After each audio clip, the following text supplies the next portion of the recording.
Today we're eating an amazing, nutritious, apparently delicious, first aid and medicinal plant known as yarrow.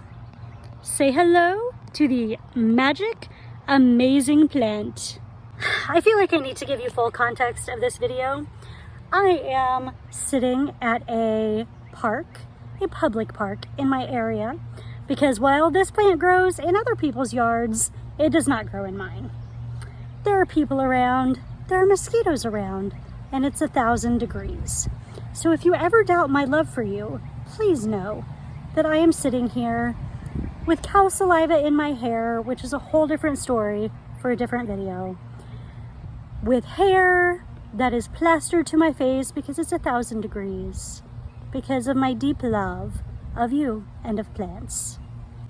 Now, let's talk about yarrow. So from the top, yarrow really doesn't look that specific. It's one of a million plants that have teeny tiny white flowers. The area where it gets easier to identify it is by its weird little leaves. Check these out, aren't they cute? So yarrow seems to grow in all kinds of different areas. I don't find it deep in the woods. I find it in places with sunshine, but I found it at this park, which is a wetland park on a trail that goes around the wetlands. It is all over this trail. It is, seems very hardy. It is drought tolerant, but it also can handle a bit of a rainy season. So I tried to film myself eating this a minute ago, and I don't know if it worked. Well, I know it didn't work. I don't know how much of the film didn't get captured. I apparently missed a lot. Now that I'm home, I decided to film something separate and let you know the things that I was planning to tell you and tried to tell you on the video that just didn't work. First of all, random fun fact about yarrow. Did you know that it can be used to help you make cheese? Something in the yarrow, I do not know what, helps in the cheese making process because it helps to make the milk curdle. So if you're making some kind of soup with some kind of creamy soup, don't season it with yarrow. That would go badly. That would be yucky. This herb is apparently really good for digestion, and additionally, it is one that has interesting properties in the garden, including if you put it in with your compost, it's going to help to speed the decomposition of your compost, its transition into black gold, and it's also going to add a bunch of nutrients and such into your compost. Who knew? Now, the research that I did found that yarrow is actually supposed to be similar to anise and tarragon. Now, I don't know that I've tried either of those. Isn't anise the one that kind of tastes like licorice? I did not find yarrow to taste like licorice. So if that is the herb that I'm thinking of, I do not agree. Also, on a random note that will come into play later in the video, because this is very disjointed because it is, you know, some days just be like that. I am attempting to make an insect repellent using the yarrow. So I took some leaves. I'm sure I wouldn't have taken them from the park that I was at. Anyway, I magically came home with some yarrow leaves from a place yet to be described. And I tossed them in this jar with some water that was just about to boil.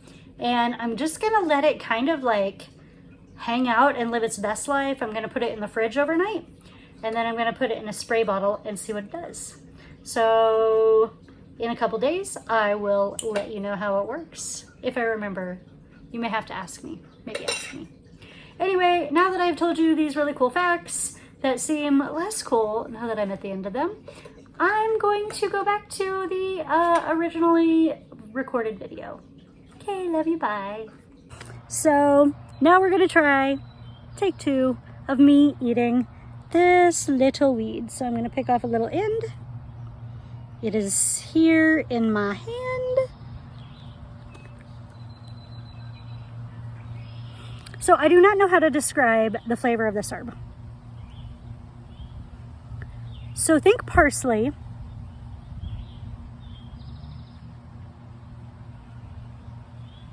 Sorry. Parsley, maybe dill kind of a flavor. It's not bad. It is strong. So I would suggest starting with this in small quantities. But you can dry it and use it as a spice, which is super exciting. You can eat it in a salad. After having eaten a bite of a leaf, I am not sure that I would put it in a salad, but you'd have to be really careful about what kind of dressing you use. I don't think it would be good with French or ranch. Probably would go pretty well with Italian, and maybe like just a simple lemon juice and olive oil and salt kind of a dressing. You can add it to soups. You can add it to stews. You can use it as a garnish. It would be beautiful. And again, like I said, its flavor is kind of like parsley. So I feel like it would be kind of a palate cleanser. And medicinally, it's also an herb that helps with your digestion. So I feel like it's like a refreshing herb. Like I said, it's really hard to describe. And additionally, it is supposed to repel deer. I don't know if y'all have this growing, like if you have problems with deer in your garden, but I do in my area, not me specifically, but people in my area have a lot of issues with the deer eating their vegetables. So this might be one that you plant. If you have issues with deer, you could put it in as a border around your garden to help keep away the deer. And it's supposed to also keep mosquitoes away. I don't know if it really does because I sprayed myself with an insect repellent that my husband made before starting to record this video. So I don't know if the mosquitoes are staying away because of the insect spray or because I'm here hanging out with the Yarrow. But one way or another, there are no mosquitoes around me, and there were a minute ago. So either the spray that I just sprayed or the Yarrow that I'm sitting by is keeping them away. I also learned that you can use Yarrow for burns, and you can make it into a poultice for burns and sores. That's something that it's been used for historically. But I learned a very cool fact yesterday while I was at a local bird festival. I'm not a huge birder, but the park that this was at is like my home park, the park that I love with all of my heart and my soul. So when they said they were doing something and they needed vendors, I was like, I will be there. And when they said they wanted me to, if I could, to relate the things that were at my booth to birds, I said, yes, ma'am, I will. And I ended up spending an evening researching how my plants are related to birds. So by the way, not only do some birds eat the yarrow, they also, usually when they're younger, the leaves are kind of long and easy for insects to hide under. So the mama birds, when they've got their baby birds growing, will look under the leaves of the yarrow plant to find little insects to bring back for their babies. So that was a cool fact that I never knew and had no idea I needed to know until I started researching this plant for the bird festival. But I digress. While I was teaching kids about the amazing medicinal and edible benefits of various herbs, I was talking about our friend, where the hell is he? There he is, our friend the yarrow, and how if you are cut in the woods and you're bleeding to a scary level, you can use the leaves of the yarrow plant to stop your bleeding. And the lady that was talking about endangered whooping cranes near me told me that yarrow was used in the Civil War as a way to stop the bleeding of the soldiers, because it does grow really well, like I said, in sunshiny places. So I would imagine it grows very well in fields, including battlefields, and it is a really good first aid herb. So, you know, keep your little yarrow plant in mind when you are mowing, when you are weed eating. Transplant these little dudes into your garden. Let them help your plants to grow in disease resistance and keep those deer from eating your plants.